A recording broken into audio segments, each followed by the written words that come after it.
Namaste everyone, this is Rupi Raja and today I will do the NFO review for Baroda BNP Paribas Income Plus Arbitrage Active Fund of Fund.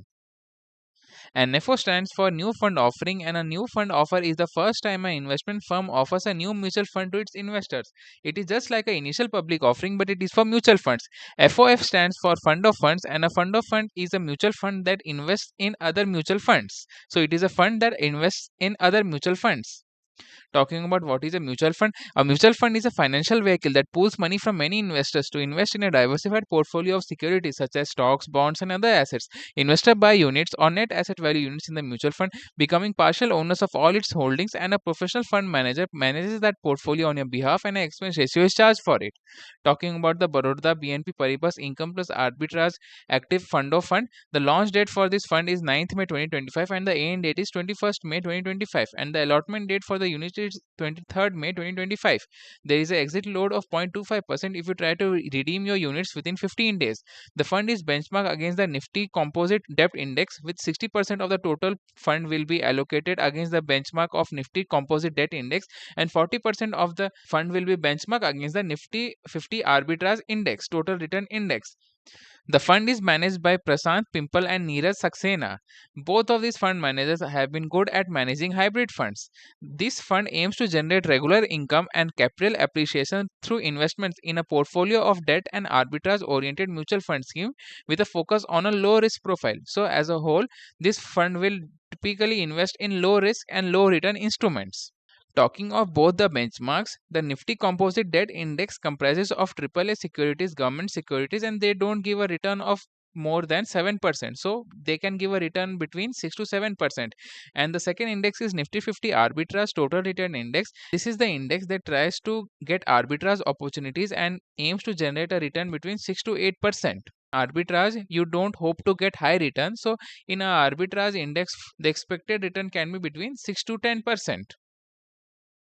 So talking about the return expectation for this Baroda BNP Active Fund of Fund, 10-year CAGR can be between 7% to 16%, and it is good suited for flexi cap fund investors.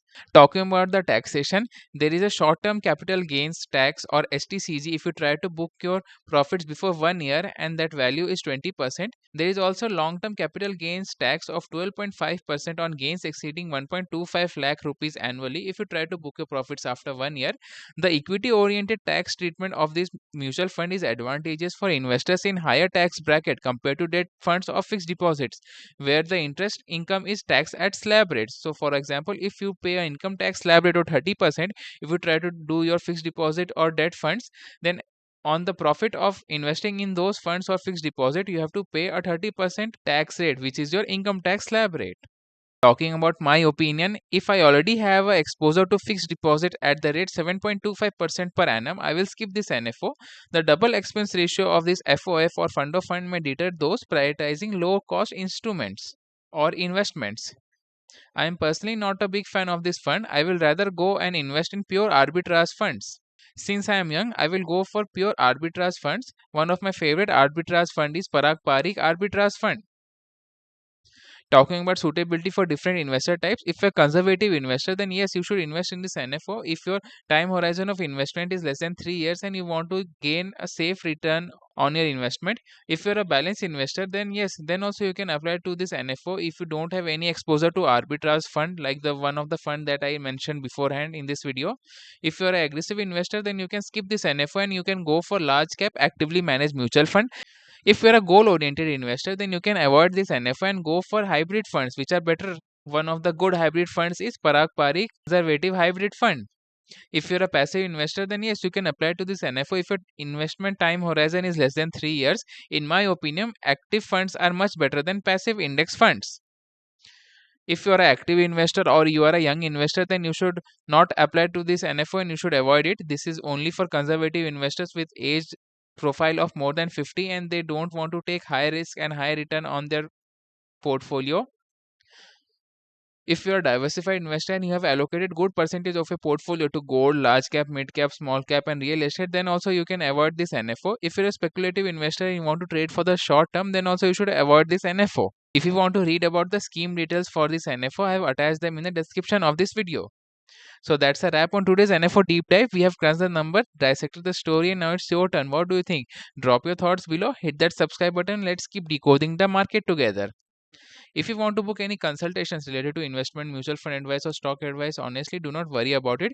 As of now, just type your questions in detail in the comment section. Before answering your queries, I will definitely check if you liked the video and clicked on the subscribe button. If both are done, I will make a video responding to my subscribers' detailed query. If your query is short, I will try to reply them in the comment section itself. As of now, the service of consultation will be free of cost. Before ending the video, I would like to give a disclaimer. The disclaimer is that this is not a financial advice video. I have included this disclaimer to clarify that my content is for information and educational purposes only.